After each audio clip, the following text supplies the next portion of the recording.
ਸਤਿ ਸ਼੍ਰੀ ਅਕਾਲ। ਤੁਸੀਂ ਵੇਖ ਰਹੇ ਹੋ ਟੀਵੀ ਪੰਜਾਬ ਤੇ ਮੈਂ ਹਾਂ ਤੁਹਾਡੇ ਨਾਲ ਇੰਦਰਪ੍ਰੀਤ ਕੌਰ ਪੰਨੂ। ਖਬਰਾਂ ਦੇ ਇਸ ਬੁਲੇਟਿਨ ਦੇ ਵਿੱਚ ਤੁਹਾਡਾ ਸਵਾਗਤ ਹੈ। ਸਭ ਤੋਂ ਪਹਿਲਾਂ ਝਾਤ ਮਾਰਦੇ ਹਾਂ ਅੱਜ ਦੀਆਂ ਚੋਣਵੀਆਂ ਖਬਰਾਂ ਦੇ ਉੱਪਰ। ਸਰੀ 'ਚ ਕਿਸਾਨਾਂ ਦੇ ਹੱਕ ਦੇ ਵਿੱਚ ਰੈਲੀ, ਬੱਚਿਆਂ ਤੋਂ ਲੈ ਕੇ ਬਜ਼ੁਰਗ ਹੋਏ ਸ਼ਾਮਲ। ਅਫਰੀਕੀ ਕੋਵਿਡ-19 ਸਟ੍ਰੇਨ ਦੀ ਕੈਨੇਡਾ ਦੇ ਵਿੱਚ ਦਸਤਕ, ਅਲਬਰਟਾ ਦੇ ਵਿੱਚ ਮਿਲਿਆ ਪਹਿਲਾ ਮਾਮਲਾ। ਸਮੁੰਦਰ ਦੇ ਵਿੱਚ ਡਿੱਗਾ ਇੰਡੋਨੇਸ਼ੀਆ ਦਾ ਯਾਤਰੀ ਜਹਾਜ਼ ਦੇ ਵਿੱਚ ਸਵਾਰ ਸਨ 62 ਮੁਸਾਫਰ। ਦੋ ਪੁਲਿਸ ਵਾਲਿਆਂ ਨੂੰ ਪੰਜਾਬੀ ਨੇ ਮਾਰੀ ਟੱਕਰ, ਚਰਨਜੀਤ ਢਿੱਲੋਂ ਨੂੰ ਪੁਲਿਸ ਨੇ ਕੀਤਾ ਚਾਰਜ। ਕਿਊਬੈਕ ਦੇ ਵਿੱਚ ਪੁਲਿਸ ਦੀ ਪੂਰੀ ਤਿਆਰੀ, ਨਿਯਮ ਤੋੜਨ ਤੇ ਲੱਗੇਗਾ ਜੁਰਮਾਨਾ ਭਾਰੀ। ਕੈਨੇਡਾ ਦੇ ਵਿੱਚ ਕੋਵਿਡ-19 ਅਪਡੇਟ, ਦੱਸਾਂਗੇ ਕਿੱਥੋਂ ਆਏ ਕਿੰਨੇ ਕਰੋਨਾ ਵਾਇਰਸ ਦੇ ਮਾਮਲੇ। ਕੈਨੇਡਾ ਦੇ ਵਿੱਚ ਇੱਕ ਵਾਰ ਫਿਰ ਤੋਂ ਕਿਸਾਨਾਂ ਦੇ ਲਈ ਆਵਾਜ਼ ਬੁਲੰਦ ਕੀਤੀ ਗਈ ਹੈ। ਸਰੀ ਦੇ ਵਿੱਚ ਇੱਕ ਕਾਰ ਰੈਲੀ ਕਿਸਾਨਾਂ ਦੇ ਹੱਕ ਦੇ ਵਾਸਤੇ ਕੱਢੀ ਗਈ ਹੈ। ਦੱਸ ਦਈਏ ਕਿ ਸ਼ਨੀਵਾਰ ਐਤਵਾਰ ਨੂੰ ਲਗਾਤਾਰ ਇੱਥੋਂ ਰੈਲੀਆਂ ਕੱਢੀਆਂ ਜਾ ਰਹੀਆਂ ਨੇ ਤਾਂ ਕਿ ਸਰਕਾਰ ਨੂੰ ਦਿਖਾਇਆ ਜਾਵੇ ਕਿ ਵਿਦੇਸ਼ਾਂ ਦੀ ਧਰਤੀ ਦੇ ਉੱਪਰ ਜੋ ਪੰਜਾਬੀ ਭਾਈਚਾਰਾ ਵਸਦਾ ਹੈ ਉਹ ਵੀ ਆਪਣੇ ਹੱਕਾਂ ਦੇ ਲਈ ਜਾਗਰੂਕ ਹੈ। ਦੱਸ ਦਈਏ ਕਿ ਇੱਥੋਂ ਇਹ ਜੋ ਰੈਲੀ ਸ਼ੁਰੂ ਹੋਈ ਹੈ ਉਹ ਜਾ ਕੇ ਵੈਂਕੂਵਰ ਡਾਊਨਟਾਊਨ ਮੁਕੰਮਲ ਹੋਈ, ਜਿਸ ਦੇ ਵਿੱਚ ਵੱਡੀ ਗਿਣਤੀ 'ਚ ਲੋਕ ਸ਼ਾਮਲ ਸਨ। ਇਸ ਰੈਲੀ ਦੇ ਵਿੱਚ ਬੱਚਿਆਂ ਤੋਂ ਲੈ ਕੇ ਬਜ਼ੁਰਗਾਂ ਨੇ ਹਿੱਸਾ ਲਿਆ। ਸੋ ਦਿਖਾਉਂਦੇ ਹਾਂ ਤੁਹਾਨੂੰ ਇਸ ਦੀਆਂ ਕੁਝ ਝਲਕੀਆਂ। ਕੈਨੇਡਾ ਦੇ ਵਿੱਚ ਲਗਾਤਾਰ ਭਾਰਤ ਦੇ ਕਿਸਾਨਾਂ ਦੇ ਹੱਕ ਦੇ ਵਿੱਚ ਆਵਾਜ਼ ਚੁੱਕੀ ਜਾ ਰਹੀ ਹੈ। ਕੈਨੇਡਾ ਦੇ ਸਰੀ ਦੇ ਵਿੱਚ ਸ਼ਨੀਵਾਰ ਐਤਵਾਰ ਨੂੰ ਹਰ ਹਫ਼ਤੇ ਮੁਜ਼ਾਹਰੇ ਕੀਤੇ ਜਾਂਦੇ ਹਨ, ਜਿਸ ਦੇ ਵਿੱਚ ਅਪੀਲ ਕੀਤੀ ਜਾ ਰਹੀ ਹੈ ਕਿ ਸਰਕਾਰ ਨੂੰ ਭਾਰਤ ਦੇ ਕਿਸਾਨਾਂ ਦੀ ਅਪੀਲ ਨੂੰ ਸੁਣਨਾ ਚਾਹੀਦਾ ਹੈ ਤੇ ਇਸ ਦਾ ਹੱਲ ਕੱਢਣਾ ਚਾਹੀਦਾ ਹੈ। ਕਿਸਾਨਾਂ ਦੇ ਹੱਕ ਮੰਨਣੇ ਚਾਹੀਦੇ ਹਨ। ਅੱਜ ਇੱਕ ਵਾਰ ਫਿਰ ਤੋਂ ਸਰੀ ਦੇ ਵਿੱਚ ਕਿਸਾਨਾਂ ਦੇ ਹੱਕ ਦੇ ਲਈ ਕਾਰ ਰੈਲੀ ਕੱਢੀ ਗਈ ਹੈ। ਇਸ ਰੈਲੀ ਦੀ ਸ਼ੁਰੂਆਤ ਬੀਅਰ ਕ੍ਰੀਕ ਪਾਰਕ ਤੋਂ ਹੋਈ, ਜੋ ਕਿ ਵੈਂਕੂਵਰ ਡਾਊਨਟਾਊਨ ਜਾ ਕੇ ਮੁਕੰਮਲ ਹੋਈ। ਇਸ ਰੈਲੀ ਦੇ ਵਿੱਚ ਹਰ ਵਰਗ ਦੇ ਲੋਕ ਸ਼ਾਮਲ ਸਨ। ਜੀ ਹਾਂ, ਬੱਚਿਆਂ ਤੋਂ ਲੈ ਕੇ ਬਜ਼ੁਰਗਾਂ ਤੱਕ ਨੇ ਇਸ ਰੈਲੀ ਦੇ ਵਿੱਚ ਹਿੱਸਾ ਲਿਆ। ਵੱਡੀ ਗਿਣਤੀ ਦੇ ਵਿੱਚ ਲੋਕ ਸ਼ਾਮਿਲ ਹੋਏ, ਜਿੱਥੇ ਕੋਵਿਡ-19 ਵਾਇਰਸ ਦੇ ਕਾਰਨ ਜੋ ਨਿਯਮ ਲਗਾਏ ਗਏ ਹਨ ਉਹਨਾਂ ਦਾ ਵੀ ਪਾਲਣ ਕੀਤਾ ਗਿਆ। ਸੋ ਇਹ ਜੋ ਅੰਦੋਲਨ ਸ਼ੁਰੂ ਹੋਇਆ ਭਾਰਤ ਤੋਂ, ਜਿੱਥੇ ਕਿਸਾਨ ਦਿੱਲੀ ਧਰਨੇ ਦੇ ਉੱਪਰ ਅੱਜ ਵੀ ਬੈਠੇ ਹੋਏ ਨੇ, ਇਹ ਸਿਰਫ ਉੱਥੇ ਤੱਕ ਹੀ ਸੀਮਤ ਨਹੀਂ ਰਿਹਾ, ਬਲਕਿ ਵਿਦੇਸ਼ਾਂ ਦੀ ਧਰਤੀ ਦੇ ਉੱਪਰੋਂ ਜਾਣੀ ਕਿ ਕੈਨੇਡਾ, ਅਮਰੀਕਾ ਤੇ ਕਈ ਹੋਰ ਦੇਸ਼ਾਂ ਤੋਂ ਕਿਸਾਨਾਂ ਦੇ ਹੱਕ ਲਈ ਲਗਾਤਾਰ ਆਵਾਜ਼ ਚੁੱਕੀ ਜਾ ਰਹੀ ਹੈ ਤਾਂ ਕਿ ਸਰਕਾਰ ਨੂੰ ਇਹ ਦਿਖਾਇਆ ਜਾਵੇ ਕਿ ਸਾਰੇ ਪੰਜਾਬੀ ਭਾਈਚਾਰੇ ਦੇ ਨਾਲ ਸੰਬੰਧਿਤ ਲੋਕ, ਚਾਹੇ ਉਹ ਵਿਦੇਸ਼ਾਂ ਦੀ ਧਰਤੀ ਦੇ ਉੱਪਰ ਮੌਜੂਦ ਨੇ, ਉਹ ਕਿਸਾਨਾਂ ਦੇ ਨਾਲ ਖੜੇ ਹਨ। ਕਿ ਇਸ ਤਰ੍ਹਾਂ ਲੱਗ ਰਿਹਾ ਕਿ ਅਸੀਂ ਇੱਕ ਇਨਸਾਨੀਅਤ ਦੇ ਨਾਲ ਜੁੜ ਗਏ ਹਾਂ, ਕਿਉਂਕਿ ਇਹ ਜੋ ਮੂਵਮੈਂਟ ਹੈ ਇੱਕ ਇਨਸਾਨ, ਇੱਕ ਸਿੰਪਲ ਇਨਸਾਨ ਦੀ ਮੂਵਮੈਂਟ ਹੈ। ਹਰ ਇੱਕ ਇਨਸਾਨ ਇੱਕ ਅੰਨ ਦੇ ਨਾਲ ਜੁੜਿਆ ਹੋਇਆ ਐਂਡ ਸਾਡੀ ਬੈਕਗਰਾਊਂਡ ਹੈਗੀ ਕਿਸਾਨੀ ਵਿੱਚ ਆ, ਪਰ ਜੇ ਨਾ ਵੀ ਹੁੰਦੀ ਅਸੀਂ, ਮੇਰਾ ਦਿਲ ਕਹਿੰਦਾ ਕਿ ਹਰ ਇੱਕ ਇਨਸਾਨ ਜਿਹਦੀ ਨਹੀਂ ਬੈਕਗਰਾਊਂਡ ਕਿਸਾਨੀ ਨਾਲ, ਉਹਨੂੰ ਵੀ ਆਉਣਾ ਚਾਹੀਦਾ। ਜਦੋਂ ਤੁਸੀਂ ਦੇਖਦੇ ਆ ਸੋਸ਼ਲ ਮੀਡੀਆ ਤੇ ਕਿ ਕਿਵੇਂ ਆਪਣੇ ਬਜ਼ੁਰਗ, ਮਾਤਾਵਾਂ, ਬੱਚੇ ਇੱਕ ਜ਼ਮੀਨ ਤੇ ਸੌਂ ਰਹੇ ਆ, ਉਹ ਸਿਰਫ ਆਪਣੇ ਲਈ, ਆਪਣੀਆਂ ਜ਼ਮੀਨਾਂ ਬਚਾਉਣ ਲਈ ਨਹੀਂ ਸੌਂ ਰਹੇ, ਉਹ ਆਪਣੀ ਇੱਕ ਇਨਸਾਨੀਅਤ ਦੀ ਹੋਂਦ ਬਚਾਉਣ ਲਈ ਸੌਂ ਰਹੇ ਆ। ਕਿਉਂਕਿ ਇਹ ਜਿਹੜੀ ਗਵਰਨਮੈਂਟ ਹੈ, ਇਹੋ ਜਿਹੀਆਂ ਕੈਨੇਡਾ ਵਰਗੀਆਂ ਕੰਟਰੀਜ਼ ਦੇ ਵਿੱਚ ਰਹਿ ਕੇ ਸਾਨੂੰ ਪਤਾ ਲੱਗਿਆ ਕਿ ਇੱਕ ਡੈਮੋਕ੍ਰੇਸੀ ਹੁੰਦੀ ਕੀ ਆ।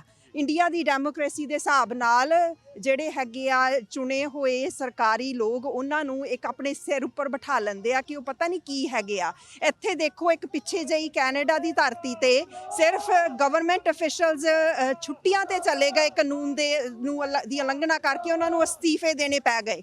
ਐਂਡ ਉੱਥੇ ਦੇਖੋ ਕੀ ਕੁਛ ਕਰ ਰਹੇ ਆ ਇਨਸਾਨਾਂ ਨਾਲ, ਕਿੰਨੀ ਤਸ਼ੱਦਦ ਕਰ ਰਹੇ ਆ, ਇੱਕ ਫੈਸ਼ਿਸਟ ਗਵਰਨਮੈਂਟ ਦੇ ਰੂਪ ਵਿੱਚ ਪੇਸ਼ ਹੋ ਰਹੇ ਆ। ਇਹਨੂੰ ਅਸੀਂ ਕਿਵੇਂ, ਇੱਕ ਇਨਸਾਨ ਹੋਣ ਦੇ ਨਾਤੇ ਅਸੀਂ ਕਿਵੇਂ ਚੁੱਪ-ਚਾਪ ਬੈਠ ਕੇ ਦੇਖ ਰਹੇ ਆ, ਸਪੈਸ਼ਲੀ ਜਦੋਂ ਇਹ ਸਾਡੀ ਜੜ੍ਹਾਂ ਦਾ ਸਵਾਲ ਆ। ਮਾਮਲਾ ਐਡਮੰਟਨ ਤੋਂ ਸਾਹਮਣੇ ਆਇਆ, ਜਿੱਥੇ ਦੋ ਪੁਲਿਸ ਆਫੀਸਰਸ ਨੂੰ ਟੱਕਰ ਮਾਰੀ ਗਈ ਹੈ। ਜੀ ਹਾਂ, ਦਰਅਸਲ ਇੱਕ ਗੱਡੀ ਰੁਕਦੀ ਹੈ, ਉਸ ਤੋਂ ਬਾਅਦ ਪੁੱਛਗਿੱਛ ਕੀਤੀ ਜਾਂਦੀ ਹੈ। ਜਦੋਂ ਪੁੱਛਗਿੱਛ ਕਰਨ ਤੋਂ ਬਾਅਦ ਇਸ ਵਿਅਕਤੀ ਤੋਂ ਆਈਡੈਂਟੀਟੀ ਮੰਗੀ ਜਾਂਦੀ ਹੈ ਤਾਂ ਉਹ ਦਿਖਾਉਣ ਤੋਂ ਮਨਾ ਕਰ ਦਿੰਦਾ ਹੈ। ਉਸ ਤੋਂ ਬਾਅਦ ਪੁਲਿਸ ਨੇ ਇਸ ਵਿਅਕਤੀ ਨੂੰ ਗ੍ਰਿਫਤਾਰ ਜਦੋਂ ਕਰਨ ਦੀ ਕੋਸ਼ਿਸ਼ ਕੀਤੀ ਤਾਂ ਉਸਨੇ ਫਿਰ ਤੋਂ ਆਪਣੀ ਗੱਡੀ ਚਲਾਉਣੀ ਸ਼ੁਰੂ ਕਰ ਦਿੱਤੀ, ਜਿਸ ਦੇ ਨਾਲ ਦੋ ਪੁਲਿਸ ਆਫੀਸਰਸ ਨੂੰ ਟੱਕਰ ਲੱਗ ਗਈ ਹੈ। ਇਸ ਵਿਅਕਤੀ ਦਾ ਨਾਮ ਚਰਨਜੀਤ ਸਿੰਘ ਢਿੱਲੋਂ ਦੱਸਿਆ ਗਿਆ ਹੈ ਤੇ ਨਾਲ ਹੀ ਨਾਲ ਇਸ ਦੇ ਉੱਪਰ ਚਾਰजेस ਲਗਾਏ ਗਏ ਹਨ।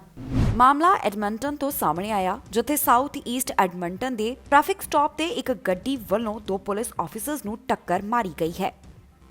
ਇਸ ਦੌਰਾਨ ਇਹ ਦੋ ਪੁਲਿਸ ਆਫੀਸਰ ਜ਼ਖਮੀ ਹੋ ਗਏ। ਪੁਲਿਸ ਨੇ ਇਸ ਦੇ ਨਾਲ ਸੰਬੰਧਿਤ ਜਾਣਕਾਰੀ ਸਾਂਝੀ ਕੀਤੀ ਹੈ। ਉਹਨਾਂ ਦੱਸਿਆ ਕਿ ਇਹ ਗੱਡੀ 50 ਸਟਰੀਟ ਦੇ ਉੱਪਰ ਰੁਕੀ। ਆਫੀਸਰਸ ਉੱਥੇ ਗੱਡੀ ਕੋਲ ਗਏ ਅਤੇ ਡਰਾਈਵਰ ਨੂੰ ਪੁੱਛਗਿੱਛ ਕੀਤੀ ਅਤੇ ਉਸਨੇ ਆਈਡੈਂਟੀਟੀ ਦਿਖਾਉਣ ਤੋਂ ਮਨਾ ਕਰ ਦਿੱਤਾ।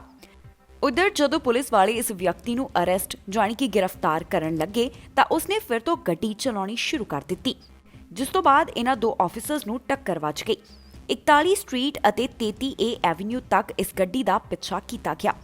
ਇਸ ਤੋਂ ਬਾਅਦ ਪੁਲਿਸ ਨੇ 34 ਸਾਲਾ ਚਰਨਜੀਤ ਸਿੰਘ ਢਿੱਲੋਂ ਨੂੰ ਗ੍ਰਿਫਤਾਰ ਕਰ ਲਿਆ।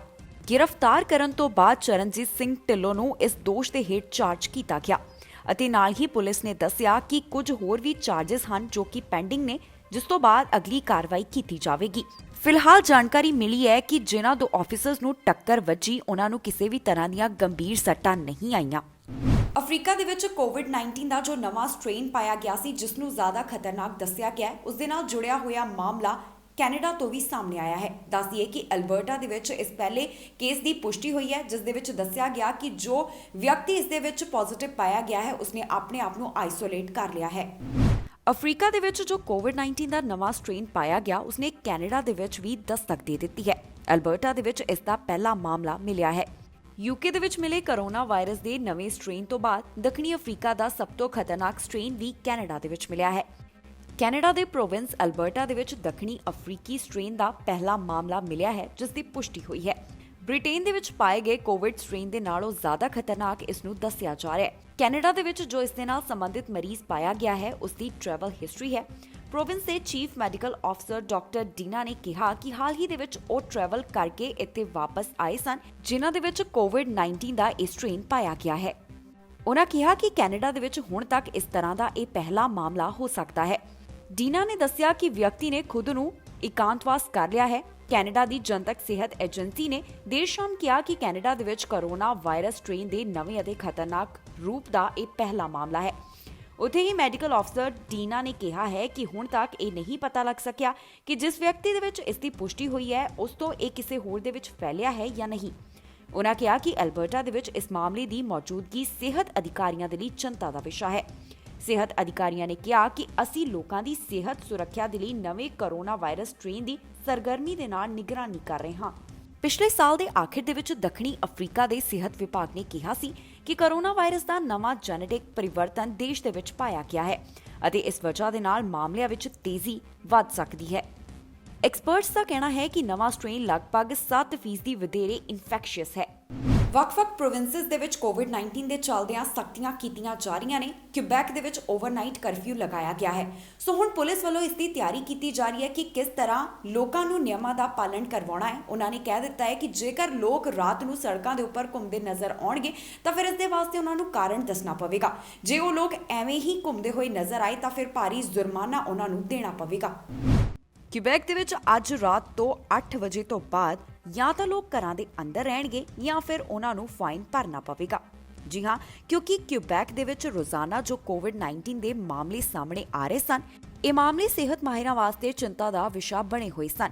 ਸੋ ਇਸ ਦੇ ਚੱਲਦਿਆਂ ਕਿਊਬੈਕ ਸਰਕਾਰ ਵੱਲੋਂ ਫੈਸਲਾ ਲੈਂਦਿਆਂ ਓਵਰਨਾਈਟ ਕਰਫਿਊ ਲਗਾਇਆ ਗਿਆ ਹੈ। ਇਸ ਕਰਫਿਊ ਦਾ ਮਕਸਦ ਇਕੱਠ ਦੇ ਉੱਪਰ ਰੋਕ ਲਗਾਉਣਾ ਹੈ। ਪੁਲਿਸ ਸਰਵਿਸਿਜ਼ ਵੱਲੋਂ ਇਸ ਬਾਰੇ ਤਿਆਰੀ ਕੀਤੀ ਜਾ ਰਹੀ ਹੈ ਕਿ ਕਿਵੇਂ ਨਵੇਂ ਨਿਯਮਾਂ ਨੂੰ ਲਾਗੂ ਕੀਤਾ ਜਾਵੇਗਾ ਅਤੇ ਕਿਵੇਂ ਲੋਕਾਂ ਨੂੰ 8 ਵਜੇ ਤੋਂ ਲੈ ਕੇ 5 ਵਜੇ ਤੱਕ ਘਰ ਰਹਿਣ ਦੇ ਲਈ ਕਿਹਾ ਜਾਵੇਗਾ। ਜਿਹੜੇ ਲੋਕ ਨਿਯਮਾਂ ਦਾ ਉਲੰਘਣ ਕਰਨਗੇ ਉਹਨਾਂ ਨੂੰ $1000 ਤੋਂ ਲੈ ਕੇ $6000 ਤੱਕ ਫਾਈਨ ਦੇਣਾ ਪੈ ਸਕਦਾ ਹੈ। 100 ਤੋਂ ਜ਼ਿਆਦਾ ਪੁਲਿਸ ਆਫੀਸਰ ਸੜਕਾਂ ਦੇ ਉੱਪਰ ਪੈਟਰੋਲਿੰਗ ਕਰਨਗੇ। ਜੇਕਰ ਲੋਕ ਕਰਫਿਊ ਦੌਰਾਨ ਸੜਕਾਂ ਦੇ ਉੱਪਰ ਨਜ਼ਰ ਆਉਣਗੇ ਤਾਂ ਉਹਨਾਂ ਨੂੰ ਇਸ ਦਾ ਕਾਰਨ ਦੱਸਣਾ ਪਵੇਗਾ ਕਿ ਕਿਉਂ ਉਹ ਕਰਫਿਊ ਦੇ ਦੌਰਾਨ ਵੀ ਘਰਾਂ ਤੋਂ ਬਾਹਰ ਘੁੰਮ ਰਹੇ ਹਨ। ਇਹ ਸਭ ਇਸ ਕਰਕੇ ਕੀਤਾ ਜਾ ਰਿਹਾ ਹੈ ਤਾਂ ਕਿ ਕਿਊਬੈਕ ਦੇ ਵਿੱਚ ਕੋਵਿਡ-19 ਦੇ ਹਾਲਾਤਾਂ ਦੇ ਉੱਪਰ ਕਾਬੂ ਪਾ ਲਿਆ ਜਾਵੇ, ਕਿਉਂਕਿ ਰੋਜ਼ਾਨਾ ਰਿਕਾਰਡ ਤੋੜ ਮਾਮਲੇ ਸਾਹਮਣੇ ਆਉਣ ਦੇ ਨਾਲ ਇਹ ਫੈਸਲਾ ਕਿਊਬੈਕ ਸਰਕਾਰ ਵੱਲੋਂ ਲਿਆ ਗਿਆ ਹੈ, ਜਿੱਥੇ ਕਈ ਤਰ੍ਹਾਂ ਦੇ ਨਾਨ ਐਸੈਂਸ਼ੀਅਲ ਬਿਜ਼ਨਸ ਨੂੰ ਵੀ ਬੰਦ ਕੀਤਾ ਗਿਆ ਹੈ ਤੇ ਲੋਕਾਂ ਨੂੰ ਲਗਾਤਾਰ ਅਪੀਲ ਕੀਤੀ ਜਾ ਰਹੀ ਹੈ ਕਿ ਕਿਸੇ ਤਰ੍ਹਾਂ ਦਾ ਵੀ ਇਕੱਠ ਨਾ ਕੀਤਾ ਜਾਵੇ, ਕਿਉਂਕਿ ਉਹਨਾਂ ਦਾ ਮਕਸਦ ਹੈ ਲੋਕਾਂ ਨੂੰ ਇਸ ਵਾਇਰਸ ਤੋਂ ਸੁਰੱਖਿਅਤ ਕਰਨਾ। ਓਨਟਾਰੀਓ ਦੇ ਵਿੱਚ ਲਗਾਤਾਰ ਕੋਵਿਡ-19 ਦੇ ਮਾਮਲੇ ਵਧਦੇ ਹੀ ਜਾ ਰਹੇ ਹਨ। ਰੋਜ਼ਾਨਾ ਰਿਕਾਰਡ ਤੋੜ ਮਾਮਲਿਆਂ ਦੀ ਪੁਸ਼ਟੀ ਹੋ ਰਹੀ ਹੈ। ਅਜਿਹੇ ਦੇ ਵਿੱਚ ਪਹਿਲੀ ਵਾਰ ਹੋਇਆ ਹੈ ਕਿ ਆਈਸੀਯੂ ਦੇ ਵਿੱਚ ਵੀ ਮਰੀਜ਼ਾਂ ਦੀ ਗਿਣਤੀ ਜਿਹੜੀ ਹੈ ਉਹ ਵੱਧਦੀ ਹੋਈ ਨਜ਼ਰ ਆ ਰਹੀ ਹੈ। ਪੂਰੀ ਜਾਣਕਾਰੀ ਦੇਵਾਂਗੇ ਤੁਹਾਨੂੰ ਇਸ ਖਬਰ ਦੇ ਵਿੱਚ। ਓਨਟਾਰੀਓ ਦੇ ਵਿੱਚ ਕੋਵਿਡ-19 ਮਾਮਲੇ ਲਗਾਤਾਰ ਵਧਦੇ ਜਾ ਰਹੇ ਹਨ। ਰੋਜ਼ਾਨਾ ਰਿਕਾਰਡ ਤੋੜ ਮਾਮਲਿਆਂ ਦੀ ਪੁਸ਼ਟੀ ਹੋ ਰਹੀ ਹੈ। ਓਨਟਾਰੀਓ ਦੇ ਵਿੱਚ ਕੋਰੋਨਾ ਦਾ ਕਹਿਰ ਜਾਰੀ ਹੈ ਤੇ ਆਈਸੀਯੂ ਦੇ ਵਿੱਚ ਵੀ ਹੁਣ ਮਰੀਜ਼ਾਂ ਦੀ ਗਿਣਤੀ ਵਧਦੀ ਦਿਖਾਈ ਦੇ ਰਹੀ ਹੈ। ਜੀ ਹਾਂ, ਸ਼ਨੀਵਾਰ ਨੂੰ ਇੱਥੋਂ ਕੋਰੋਨਾ ਵਾਇਰਸ ਦੇ ਨਾਲ ਸੰਬੰਧਿਤ 3443 ਨਵੇਂ ਮਾਮਲੇ ਦਰਜ ਕੀਤੇ ਗਏ। ਇਸ ਦੇ ਨਾਲ ਹੀ ਇੱਥੇ 40 ਲੋਕਾਂ ਦੀ ਵਾਇਰਸ ਕਾਰਨ ਜਾਨ ਵੀ ਗਈ ਹੈ। ਸਿਹਤ ਅਧਿਕਾਰੀਆਂ ਨੇ ਦੱਸਿਆ ਕਿ ਸ਼ਨੀਵਾਰ ਨੂੰ ਹਸਪਤਾਲ ਦੇ ਵਿੱਚ ਇਲਾਜ ਕਰਵਾ ਰਹੇ ਮਰੀਜ਼ਾਂ ਦੀ ਗਿਣਤੀ ਵਿੱਚ ਵਾਧਾ ਹੋਇਆ ਹੈ। ਇਸ ਦੇ ਨਾਲ ਹੀ ICU ਦੇ ਵਿੱਚ ਭਰਤੀ ਲੋਕਾਂ ਦੀ ਗਿਣਤੀ ਵੀ ਰਿਕਾਰਡ ਪੱਧਰ ਦੇ ਉੱਪਰ ਦਰਜ ਕੀਤੀ ਗਈ ਹੈ। ਸ਼ਨੀਵਾਰ ਨੂੰ ICU ਦੇ ਵਿੱਚ 400 ਮਰੀਜ਼ ਦਾਖਲ ਹਨ। ਇਸ ਤੋਂ ਪਹਿਲਾਂ ਸ਼ੁੱਕਰਵਾਰ ਨੂੰ ਪ੍ਰੋਵਿੰਸ ਦੇ ਵਿੱਚ ਕੋਰੋਨਾ ਪੀੜਤਾਂ ਦੀ ਗਿਣਤੀ 4249 ਦਰਜ ਹੋਈ ਸੀ ਅਤੇ ਵੀਰਵਾਰ ਨੂੰ 3519 ਲੋਕ ਕੋਰੋਨਾ ਦਾ ਸ਼ਿਕਾਰ ਹੋਏ ਸਨ। ਗ੍ਰੇਟਰ ਟੋਰਾਂਟੋ ਖੇਤਰ ਦੇ ਵਿੱਚ ਕੋਰੋਨਾ ਦੇ ਸਭ ਤੋਂ ਵੱਧ ਮਾਮਲੇ ਦਰਜ ਹੋਏ। ਹਾਲਾਂਕਿ ਲਾਕਡਾਊਨ ਦੇ ਬਾਵਜੂਦ ਕੋਰੋਨਾ ਪੀੜਤਾਂ ਦੀ ਗਿਣਤੀ ਲਗਾਤਾਰ ਨਵਾਂ ਰਿਕਾਰਡ ਛੂਹਦੀ ਜਾ ਰਹੀ ਹੈ। ਸਿਹਤ ਅਧਿਕਾਰੀਆਂ ਦੇ ਮੁਤਾਬਕ ਕ੍ਰਿਸਟੀਨ ਦੇ ਟਵਿੱਟਰ ਤੇ ਜਾਣਕਾਰੀ ਦਿੱਤੀ ਗਈ ਹੈ ਕਿ ਇਸ ਦੌਰਾਨ ਟੋਰਾਂਟੋ ਦੇ ਵਿੱਚ 1070, ਪੀਲ ਰੀਜਨ ਦੇ ਵਿੱਚ 548, ਯਾਰਕ ਰੀਜਨ ਦੇ ਵਿੱਚ 303, ਵਿੰਡਸਰ ਐਸੈਕਸ ਕਾਉਂਟੀ ਦੇ ਵਿੱਚ 282, ਓਟਵਾ ਦੇ ਵਿੱਚ 179 ਲੋਕ ਕੋਰੋਨਾ ਵਾਇਰਸ ਦਾ ਸ਼ਿਕਾਰ ਹੋਏ ਹਨ। ਦੱਸੀਏ ਕਿ ਹਾਲ ਹੀ ਦੇ ਵਿੱਚ ਪ੍ਰੀਮੀਅਰ ਡਗਫੋਰਡ ਵੱਲੋਂ ਇਸ ਗੱਲ ਦਾ ਸੰਕੇਤ ਵੀ ਦਿੱਤਾ ਗਿਆ ਕਿ ਜੇਕਰ ਇਸੇ ਤਰ੍ਹਾਂ ਹੀ ਰਿਕਾਰਡ ਤੋੜ ਮਾਮਲੇ ਸਾਹਮਣੇ ਆਉਂਦੇ ਰਹੇ ਤਾਂ ਫਿਰ ਇੱਥੇ ਪ੍ਰੋਵਿੰਸ ਦੇ ਵਿੱਚ ਹੋਰ ਵੀ ਸਖਤੀ ਕੀਤੀ ਜਾ ਸਕਦੀ ਹੈ। ਕੈਨੇਡਾ ਦੇ ਵੱਖ-ਵੱਖ ਪ੍ਰੋਵਿੰਸਿਸ ਤੋਂ ਰੋਜ਼ਾਨਾ ਜ਼ਿਆਦਾ ਮਾਮਲੇ ਰਿਕਾਰਡ ਹੋ ਰਹੇ ਹਨ, ਜਿਸ ਦੇ ਨਾਲ ਸਿਹਤ ਮਾਹਿਰਾਂ ਦੀ ਵੀ ਚਿੰਤਾ ਵਧਦੀ ਦਿਖਾਈ ਦਿੰਦੀ ਹੈ। ਅਜਿਹੇ ਦੇ ਵਿੱਚ ਜਾਣਕਾਰੀ ਤੁਹਾਨੂੰ ਦੇਵਾਂਗੇ ਕਿ ਕਿਸ ਹਿੱਸੇ ਤੋਂ ਕਿੰਨੇ ਕੋਵਿਡ-19 ਦੇ ਮਾਮਲੇ ਸਾਹਮਣੇ ਆਏ ਹਨ, ਕੀ ਕੇਸਿਸ ਓਵਰਵਿਊ ਕੈਨੇਡਾ ਦੇ ਵਿੱਚ ਹੈ, ਦੱਸਾਂਗੇ ਇਸ ਖਬਰ ਅੰਦਰ। ਕਿਊਬੈਕ ਦੇ ਵਿੱਚ 24 ਘੰਟਿਆਂ ਦੌਰਾਨ 3443 ਮਾਮਲਿਆਂ ਦੀ ਪੁਸ਼ਟੀ ਹੋਈ ਹੈ। 24 ਘੰਟਿਆਂ ਦੌਰਾਨ 72900 ਦੇ ਕਰੀਬ ਕੋਵਿਡ-19 ਦੇ ਟੈਸਟ ਵੀ ਕੀਤੇ ਗਏ ਨੇ। ਟੋਰਾਂਟੋ ਤੋਂ 1070, ਪੀਲ ਰੀਜਨ ਤੋਂ 448, ਯਾਰਕ ਰੀਜਨ ਤੋਂ 303, ਵਿੰਡਸਰ ਐਸੈਕਸ ਤੋਂ 282 ਮਾਮਲਿਆਂ ਦੀ ਪੁਸ਼ਟੀ ਹੋਈ ਹੈ। ਨਾਲ ਹੀ ਦੱਸੀਏ ਕਿ ਦੁਹਰਮ ਰੀਜਨ ਤੋਂ 166, ਨਾਇਗਰਾ ਤੋਂ 134, ਵਾਟਰਲੂ ਤੋਂ 116 ਕੋਵਿਡ-19 ਮਾਮਲੇ ਸਾਹਮਣੇ ਆਏ ਹਨ। ਇੰਟੈਂਸਿਵ ਕੇਅਰ ਅਧੀਨ ਇਸ ਸਮੇਂ 400 ਕੋਵਿਡ-19 ਮਰੀਜ਼ ਹਨ ਤੇ 244 ਵੈਂਟੀਲੇਟਰ ਦੇ ਉੱਪਰ ਨੇ। ਹੁਣ ਤੱਕ ਪ੍ਰੋਵਿੰਸ ਦੇ ਵਿੱਚ 1,78,224 ਦੇ ਕਰੀਬ ਮਾਮਲੇ ਸਾਹਮਣੇ ਆ ਚੁੱਕੇ ਹਨ। ਅਮਰੀਕਾ ਤੋਂ ਇੱਕ ਅਜਿਹਾ ਮਾਮਲਾ ਸਾਹਮਣੇ ਆਇਆ ਹੈ ਜਿੱਥੇ ਇੱਕ ਡਾਕਟਰ ਵੱਲੋਂ ਕੋਵਿਡ-19 ਵੈਕਸੀਨ ਲਗਵਾਈ ਗਈ ਅਤੇ ਇਸ ਤੋਂ ਠੀਕ 16 ਦਿਨ ਬਾਅਦ ਉਸ ਦੀ ਮੌਤ ਹੋ ਗਈ। ਇਸ ਡਾਕਟਰ ਦੀ ਪਤਨੀ ਨੇ ਜਾਣਕਾਰੀ ਦਿੰਦੇ ਦੱਸਿਆ ਕਿ ਉਹਨਾਂ ਨੂੰ ਪੂਰਨ ਤੌਰ ਦੇ ਉੱਪਰ ਯਕੀਨ ਹੈ ਕਿ ਉਸ ਦੇ ਪਤੀ ਦੀ ਮੌਤ ਇਸ ਕੋਰੋਨਾ ਵਾਇਰਸ ਦੇ ਟੀਕੇ ਲਗਵਾਉਣ ਦੇ ਨਾਲ ਹੀ ਹੋਈ ਹੈ, ਕਿਉਂਕਿ ਉਹ ਬਹੁਤ ਜ਼ਿਆਦਾ ਐਕਟਿਵ ਅਤੇ ਸਿਹਤਮੰਦ ਸਨ। ਨਾ ਤੇ ਉਹਨਾਂ ਵੱਲੋਂ ਸ਼ਰਾਬ ਦਾ ਸੇਵਨ ਕੀਤਾ ਜਾਂਦਾ ਸੀ, ਨਾ ਹੀ ਸਿਗਰਟ ਪੀਤੀ ਜਾਂਦੀ ਸੀ। ਜੋ ਲੱਛਣ ਉਹਨਾਂ ਦੇ ਵਿੱਚ ਦਿਖਾਈ ਦਿੱਤੇ ਮੌਤ ਦੇ ਸਮੇਂ, ਉਹ ਪਹਿਲਾਂ ਕਦੇ ਦਿਖਾਈ ਨਹੀਂ ਦਿੱਤੇ ਸਨ ਤੇ ਉਹਨਾਂ ਕਿਹਾ ਕਿ ਮੈਨੂੰ ਪੂਰੀ ਤਰ੍ਹਾਂ ਇਸ ਦੇ ਉੱਪਰ ਯਕੀਨ ਹੈ ਕਿ ਉਹਨਾਂ ਦੀ ਮੌਤ ਇਹ ਕੋਰੋਨਾ ਵੈਕਸੀਨ ਲਗਵਾਉਣ ਦੇ ਕਾਰਨ ਹੋਈ ਹੈ। ਕੋਰੋਨਾ ਵੈਕਸੀਨ ਫਾਈਜ਼ਰ ਲਗਵਾਉਣ ਤੋਂ 16 ਦਿਨ ਬਾਅਦ ਇੱਕ ਡਾਕਟਰ ਦੀ ਮੌਤ ਹੋ ਗਈ। ਉਸਦੇ ਸਰੀਰ ਦੇ ਵਿੱਚ ਅਜੀਬ ਤਰ੍ਹਾਂ ਦੇ ਲੱਛਣ ਪਾਏ ਗਏ। ਪੂਰੀ ਦੁਨੀਆ ਕੋਵਿਡ-19 ਵਾਇਰਸ ਦੇ ਨਾਲ ਜੂਝ ਰਹੀ ਹੈ। ਅਜਿਹੇ ਦੇ ਵਿੱਚ ਵੈਕਸੀਨ ਦੇ ਐਲਾਨ ਬਾਅਦ ਲੋਕਾਂ ਨੇ ਸੁੱਖ ਦਾ ਸਾਹ ਲਿਆ। ਕੋਰੋਨਾ ਵਾਇਰਸ ਵੈਕਸੀਨੇਸ਼ਨ ਤੇਜ਼ੀ ਦੇ ਨਾਲ ਕੀਤੀ ਜਾ ਰਹੀ ਹੈ। ਉੱਥੇ ਹੀ ਇਸ ਦੇ ਨਾਲ ਸੰਬੰਧਿਤ ਇੱਕ ਬੁਰੀ ਖਬਰ ਸਾਹਮਣੇ ਆਈ ਹੈ। ਇਹ ਖਬਰ ਹੈ ਕਿ ਕੋਰੋਨਾ ਵੈਕਸੀਨ ਫਾਈਜ਼ਰ ਲਗਵਾਉਣ ਵਾਲੇ ਇੱਕ ਡਾਕਟਰ ਦੀ 16 ਦਿਨਾਂ ਬਾਅਦ ਮੌਤ ਹੋ ਗਈ। ਇਹ ਜਾਣਕਾਰੀ ਅਮਰੀਕਾ ਦੇ ਸੂਬਾ ਫਲੋਰੀਡਾ ਦੇ ਵਿੱਚ ਰਹਿੰਦੀ ਇਸ ਡਾਕਟਰ ਦੀ ਪਤਨੀ ਵੱਲੋਂ ਸਾਂਝੀ ਕੀਤੀ ਗਈ ਹੈ, ਜਿਸ ਵਿੱਚ ਉਹਨਾਂ ਕਿਹਾ ਕਿ ਉਸਦੇ ਪਤੀ ਦੀ ਮੌਤ ਕੋਰੋਨਾ ਵੈਕਸੀਨ ਦੇ ਨਾਲ ਹੋਈ ਹੈ। ਡਾਕਟਰ ਦੀ ਪਤਨੀ ਹੇਦੀ ਨੇ ਦੱਸਿਆ ਕਿ ਡਾਕਟਰ ਮਾਈਕਲ ਨੇ ਕੋਰੋਨਾ ਵੈਕਸੀਨ ਦੀ ਖੁਰਾਕ 18 ਦਸੰਬਰ ਨੂੰ ਲਈ ਸੀ। ਫਾਈਜ਼ਰ ਦੀ ਕੋਰੋਨਾ ਵੈਕਸੀਨ ਲੈਣ ਦੇ 16 ਦਿਨਾਂ ਬਾਅਦ ਉਹਨਾਂ ਦੇ ਪਤੀ ਦੀ ਮੌਤ ਹੋ ਗਈ। ਉਸਨੇ ਕਿਹਾ ਕਿ ਮਾਈਕਲ ਪਿਛਲੇ 10 ਸਾਲਾਂ ਤੋਂ ਮਾਊਂਟ ਸਿਨਾਈ ਮੈਡੀਕਲ ਸੈਂਟਰ ਦੇ ਵਿੱਚ ਕੰਮ ਕਰ ਰਹੇ ਸਨ। ਅਮਰੀਕਾ ਦੇ ਸਿਹਤ ਅਧਿਕਾਰੀ ਇਸ ਮਾਮਲੇ ਦੀ ਜਾਂਚ ਕਰ ਰਹੇ ਹਨ ਕਿ ਉਹਨਾਂ ਦੀ ਮੌਤ ਆਖਿਰ ਕਿਸ ਕਾਰਨ ਹੋਈ ਹੈ। ਹੇਦੀ ਨੇ ਦੱਸਿਆ ਕਿ ਉਹ ਕਾਫੀ ਐਕਟਿਵ ਅਤੇ ਸਿਹਤਮੰਦ ਸੀ। ਜੋ ਲੱਛਣ ਉਸਨੇ ਮਾਈਕਲ ਦੀ ਮੌਤ ਵੇਲੇ ਵੇਖੇ ਪਹਿਲਾਂ ਕਦੇ ਵੀ ਨਹੀਂ ਦੇਖੇ। ਉਸਨੇ ਦੱਸਿਆ ਕਿ ਉਸਦਾ ਪਤੀ ਨਾ ਤੇ ਸਿਗਰਟ ਪੀਂਦਾ ਸੀ ਤੇ ਨਾ ਹੀ ਸ਼ਰਾਬ ਦਾ ਸੇਵਨ ਕਰਦਾ ਸੀ। ਉਸਨੇ ਕਿਹਾ ਕਿ ਉਸ ਨੂੰ 100% ਯਕੀਨ ਹੈ ਕਿ ਮਾਈਕਲ ਦੀ ਮੌਤ ਕੋਰੋਨਾ ਵੈਕਸੀਨ ਲਗਵਾਉਣ ਦੇ ਕਾਰਨ ਹੋਈ ਹੈ। ਬ੍ਰਿਟੇਨ ਦੀ ਮਹਾਰਾਣੀ ਐਲਿਜ਼ਾਬੈਥ ਵੱਲੋਂ ਵੀ ਕੋਵਿਡ-19 ਦਾ ਵੈਕਸੀਨ ਲਗਵਾਇਆ ਗਿਆ ਹੈ। ਨਾਲ ਹੀ ਦੱਸ ਦਈਏ ਕਿ ਪ੍ਰਿੰਸ ਫਿਲਿਪ ਵੱਲੋਂ ਵੀ ਕੋਰੋਨਾ ਡੋਜ਼ ਲਈ ਗਈ ਹੈ। ਸੋ ਉਹਨਾਂ ਲੋਕਾਂ ਦੇ ਵਿੱਚ ਇਹਨਾਂ ਦੋਹਾਂ ਦਾ ਨਾਮ ਸ਼ਾਮਿਲ ਹੋ ਗਿਆ ਹੈ ਜਿਨ੍ਹਾਂ ਨੂੰ ਬ੍ਰਿਟੇਨ ਦੇ ਵਿੱਚ ਕੋਰੋਨਾ ਵਾਇਰਸ ਦਾ ਟੀਕਾ ਹੁਣ ਤੱਕ ਲਗਾ ਦਿੱਤਾ ਗਿਆ ਹੈ। ਸੋ ਬਾਕੀ ਜਾਣਕਾਰੀ ਤੁਹਾਨੂੰ ਦੇਵਾਂਗੇ ਇਸ ਖਬਰ ਦੇ ਵਿੱਚ। ਬ੍ਰਿਟੇਨ ਦੇ ਵਿੱਚ ਵੈਕਸੀਨੇਸ਼ਨ ਦੀ ਸ਼ੁਰੂਆਤ ਹੋ ਚੁੱਕੀ ਹੈ। ਇਸੇ ਲੜੀ ਦੇ ਵਿੱਚ ਹੁਣ ਬ੍ਰਿਟੇਨ ਦੀ ਮਹਾਰਾਣੀ ਐਲਿਜ਼ਾਬੈਥ ਨੇ ਵੀ ਕੋਵਿਡ-19 ਟੀਕਾ ਲਗਵਾਇਆ ਹੈ ਅਤੇ ਨਾਲ ਹੀ ਕੋਵਿਡ-19 ਡੋਜ਼ ਪ੍ਰਿੰਸ ਫਿਲਿਪ ਨੂੰ ਵੀ ਦਿੱਤਾ ਗਿਆ। ਬਕਿੰਗਮ ਪੈਲੇਸ ਦੇ ਇੱਕ ਸਪੋਕਸਪਰਸਨ ਨੇ ਇਹ ਜਾਣਕਾਰੀ ਸਾਂਝੀ ਕੀਤੀ ਗਈ ਹੈ ਕਿ ਬ੍ਰਿਟੇਨ ਦੀ ਮਹਾਰਾਣੀ ਐਲਿਜ਼ਾਬੈਥ ਅਤੇ ਪ੍ਰਿੰਸ ਫਿਲਿਪ ਨੂੰ ਕੋਵਿਡ-19 ਵੈਕਸੀਨ ਲਗਾਇਆ ਗਿਆ। ਇੱਕ ਸੂਤਰ ਨੇ ਦੱਸਿਆ ਹੈ ਕਿ ਇਹ ਟੀਕਾ ਸ਼ਨੀਵਾਰ ਨੂੰ ਵਿੰਡਸਰ ਕੈਸਲ ਵਿਖੇ ਉਹਨਾਂ ਦੇ ਡਾਕਟਰ ਵੱਲੋਂ ਲਗਾਇਆ ਗਿਆ। ਇਹ ਕੋਵਿਡ-19 ਸ਼ਾਟ ਲਗਵਾਉਣ ਤੋਂ ਬਾਅਦ 94 ਸਾਲ ਦੀ ਮਹਾਰਾਣੀ ਐਲਿਜ਼ਾਬੈਥ ਅਤੇ 99 ਸਾਲ ਦੇ ਪ੍ਰਿੰਸ ਫਿਲਿਪ ਬ੍ਰਿਟੇਨ ਦੇ ਉਹਨਾਂ 15 ਲੱਖ ਲੋਕਾਂ ਦੇ ਵਿੱਚ ਸ਼ਾਮਲ ਹੋ ਗਏ ਹਨ ਜਿਨ੍ਹਾਂ ਨੂੰ ਹੁਣ ਤੱਕ ਕੋਵਿਡ-19 ਵੈਕਸੀਨ ਲੱਗ ਚੁੱਕਿਆ ਹੈ। ਬ੍ਰਿਟੇਨ ਦੇ ਵਿੱਚ 80 ਸਾਲ ਤੋਂ ਵੱਧ ਉਮਰ ਦੇ ਲੋਕਾਂ ਨੂੰ ਪਹਿਲ ਦੇ ਆਧਾਰ ਦੇ ਉੱਪਰ ਟੀਕਾ ਲਗਾਇਆ ਜਾ ਰਿਹਾ ਹੈ। ਗੌਰਤਲਬ ਹੈ ਕਿ ਮਹਾਰਾਣੀ ਅਤੇ ਪ੍ਰਿੰਸ ਫਿਲਿਪ ਨੇ ਕੋਵਿਡ-19 ਮਹਾਮਾਰੀ ਦੇ ਦੌਰਾਨ ਜ਼ਿਆਦਾਤਰ ਸਮਾਂ ਵਿੰਡਸਰ ਪੈਲੇਸ ਦੇ ਵਿੱਚ ਇਕੱਲੇ ਬਿਤਾਇਆ। ਕੋਰੋਨਾ ਵਾਇਰਸ ਮਹਾਮਾਰੀ ਸ਼ੁਰੂ ਹੋਣ ਤੋਂ ਬਾਅਦ ਪਿਛਲੇ ਮਹੀਨੇ ਪਹਿਲੀ ਵਾਰ ਰਾਣੀ ਸ਼ਾਹੀ ਪਰਿਵਾਰ ਦੇ ਨਾਲ ਕਈ ਸੀਨੀਅਰ ਮੈਂਬਰਾਂ ਦੇ ਨਾਲ ਸਾਹਮਣੇ ਆਈ ਸੀ। ਦੱਸਦੀ ਹੈ ਕਿ ਬ੍ਰਿਟੇਨ ਦੇ ਵਿੱਚ ਲੋਕਾਂ ਨੂੰ 2 ਤਰ੍ਹਾਂ ਦੇ ਟੀਕਿਆਂ ਦੇ ਨਾਲ ਵੈਕਸੀਨੇਸ਼ਨ ਕੀਤੀ ਜਾ ਰਹੀ ਹੈ ਜਿਨ੍ਹਾਂ ਨੂੰ ਇੱਥੇ ਐਮਰਜੈਂਸੀ ਯੂਜ਼ ਦੇ ਲਈ ਮਨਜ਼ੂਰੀ ਦਿੱਤੀ ਹੈ। ਇੰਨਾ ਹੀ ਨਹੀਂ, ਹੁਣ ਇੱਥੇ ਇੱਕ ਤੀਸਰੇ ਟੀਕੇ ਨੂੰ ਵੀ ਮਨਜ਼ੂਰੀ ਮਿਲ ਗਈ ਹੈ ਜੋ ਕਿ ਅਮਰੀਕੀ ਕੰਪਨੀ ਮੋਡਰਨਾ ਦਾ ਹੈ। ਇਸ ਤੋਂ ਪਹਿਲਾਂ ਯੂਕੇ ਦੇ ਵਿੱਚ ਫਾਈਜ਼ਰ ਅਤੇ ਆਕਸਫੋਰਡ ਦੇ ਟੀਕੇ ਲਗਾਏ ਜਾ ਰਹੇ ਸਨ। ਇਹ ਜਾਣਕਾਰੀ ਅਜੇ ਤੱਕ ਨਹੀਂ ਮਿਲੀ ਕਿ ਮਹਾਰਾਣੀ ਅਤੇ ਪ੍ਰਿੰਸ ਫਿਲਿਪ ਨੂੰ ਕਿਹੜੀ ਕੰਪਨੀ ਦਾ ਟੀਕਾ ਲਗਾਇਆ ਗਿਆ ਹੈ। ਪ੍ਰਧਾਨ ਮੰਤਰੀ ਬੋਰਿਸ ਜੌਨਸਨ ਨੇ ਕਿਹਾ ਹੈ ਕਿ ਫਰਵਰੀ ਦੇ ਅੱਧ ਤੱਕ ਯੂਕੇ ਦੇ ਵਿੱਚ 1.5 ਕਰੋੜ ਲੋਕਾਂ ਨੂੰ ਇਹ ਵੈਕਸੀਨੇਸ਼ਨ ਲਗਾ ਦਿੱਤੀ ਜਾਵੇਗੀ। ਅਜਿਹਾ ਕਰਨ ਦਾ ਉਹਨਾਂ ਵੱਲੋਂ ਟੀਚਾ ਰੱਖਿਆ ਗਿਆ ਹੈ। ਖਬਰ ਇੰਡੋਨੇਸ਼ੀਆ ਤੋਂ ਸਾਹਮਣੇ ਆਈ ਹੈ ਜਿੱਥੇ ਸਮੁੰਦਰ ਦੇ ਵਿੱਚ ਇੰਡੋਨੇਸ਼ੀਆ ਦਾ ਯਾਤਰੀ ਜਹਾਜ਼ ਡਿੱਗਿਆ। ਦੱਸਿਆ ਜਾ ਰਿਹਾ ਹੈ ਕਿ ਇਸ ਦੇ ਵਿੱਚ 62 ਮੁਸਾਫਿਰ ਸਵਾਰ ਸਨ। ਮਾਮਲਾ ਇੰਡੋਨੇਸ਼ੀਆ ਤੋਂ ਸਾਹਮਣੇ ਆਇਆ ਜਿੱਥੇ ਇੱਥੇ 62 ਮੁਸਾਫਰਾਂ ਨੂੰ ਲਿਜਾ ਰਿਹਾ ਜਹਾਜ਼ ਸਮੁੰਦਰ ਦੇ ਵਿੱਚ ਡਿੱਗਿਆ। ਇਹ ਘਟਨਾ ਇੰਡੋਨੇਸ਼ੀਆ ਦੀ ਰਾਜਧਾਨੀ ਜਕਾਰਤਾ ਦੇ ਵਿੱਚ ਵਾਪਰੀ ਜਿੱਥੋਂ ਸ਼ਨੀਵਾਰ ਉਡਾਨ ਭਰਨ ਦੇ ਤੁਰੰਤ ਬਾਅਦ ਸਿਰੀਵਿਜੇ 에ਅਰ ਦਾ ਇੱਕ ਜਹਾਜ਼ ਸਮੁੰਦਰ ਦੇ ਵਿੱਚ ਜਾ ਡਿੱਗਾ ਜੋ ਹਾਦਸੇ ਦਾ ਸ਼ਿਕਾਰ ਹੋਇਆ। ਇਸ ਬਾਰੇ ਜੋ ਜਾਣਕਾਰੀ ਮਿਲੀ ਹੈ ਉਸ ਦੇ ਮੁਤਾਬਕ ਸਮੁੰਦਰ ਕੰਢਿਆਂ ਦੇ ਉੱਪਰ ਰਾਖੀ ਕਰਨ ਵਾਲੇ ਇੱਕ ਜਹਾਜ਼ ਦੇ ਕੈਪਟਨ ਨੇ ਪਾਣੀ ਦੇ ਵਿੱਚ ਜਹਾਜ਼ ਦਾ ਮਲਬਾ ਅਤੇ ਮੁਸਾਫਰਾਂ ਦੀਆਂ ਲਾਸ਼ਾਂ ਵੇਖੀਆਂ। ਇਹ ਸਭ ਦੇਖਣ ਤੋਂ ਬਾਅਦ ਉਸਨੇ ਇੱਥੋਂ ਦੇ ਇੱਕ ਟੀਵੀ ਚੈਨਲ ਨੂੰ ਇਸ ਬਾਰੇ ਪੂਰੀ ਜਾਣਕਾਰੀ ਦਿੱਤੀ। ਇਸ ਬਾਰੇ ਜਾਣਕਾਰੀ ਇੰਡੋਨੇਸ਼ੀਆ ਦੇ ਸਰਚ ਅਤੇ ਰੈਸਕਿਊ ਦਫ਼ਤਰ ਵੱਲੋਂ ਵੀ ਸਾਹਮਣੇ ਆਈ ਹੈ ਜਿੱਥੇ ਇੱਥੋਂ ਦੇ ਬੁਲਾਰੇ ਯੂਸਫ ਨੇ ਦੱਸਿਆ ਕਿ ਜਕਾਰਤਾ ਤੋਂ ਉਡਾਨ ਭਰਨ ਦੇ ਕੁਝ ਸਮੇਂ ਬਾਅਦ ਹੀ ਇਸ ਹਵਾਈ ਜਹਾਜ਼ ਦਾ ਸੰਪਰਕ ਟੁੱਟ ਗਿਆ ਸੀ। ਇਸ ਜਹਾਜ਼ ਦੇ ਅਮਲੇ ਦੇ 6 ਮੈਂਬਰਾਂ ਦੇ ਸਮੇਤ 62 ਵਿਅਕਤੀ ਇਸ ਵਿੱਚ ਸਵਾਰ ਸਨ। ਇਹ ਹਵਾਈ ਜਹਾਜ਼ 737-500 ਲੜੀ ਦਾ ਸੀ। ਹਵਾਈ ਜਹਾਜ਼ ਨੇ ਜਕਾਰਤਾ ਤੋਂ ਪੌਂਟੀਯਨਾਕ ਦੇ ਲਈ ਉਡਾਨ ਭਰੀ ਸੀ। ਇਹ ਥਾਂ ਇੰਡੋਨੇਸ਼ੀਆ ਦੇ ਬੋਰਨੀਓ ਟਾਪੂ ਸਥਿਤ ਪੱਛਮੀ ਕਲੀਮੰਤਨ ਸੂਬੇ ਦੀ ਰਾਜਧਾਨੀ ਹੈ। ਜਕਾਰਤਾ ਤੋਂ ਇਸ ਥਾਂ ਦੀ ਉਡਾਨ ਲਗਭਗ 9 ਮਿੰਟ ਵਿੱਚ ਪੂਰੀ ਹੁੰਦੀ ਹੈ। ਪਰ ਇਸ ਦੇ ਨਾਲ ਸੰਬੰਧਿਤ ਬੇहद ਹੀ ਦੁਖਦਾਈ ਖਬਰ ਇਹੀ ਸਾਹਮਣੇ ਆਈ ਹੈ ਕਿ ਇਹ ਜਹਾਜ਼ ਜੋ 62 ਮੁਸਾਫਰਾਂ ਨੂੰ ਲੈ ਕੇ ਜਾ ਰਿਹਾ ਸੀ ਉਹ ਸਮੁੰਦਰ ਦੇ ਵਿੱਚ ਜਾ ਡਿੱਗਿਆ।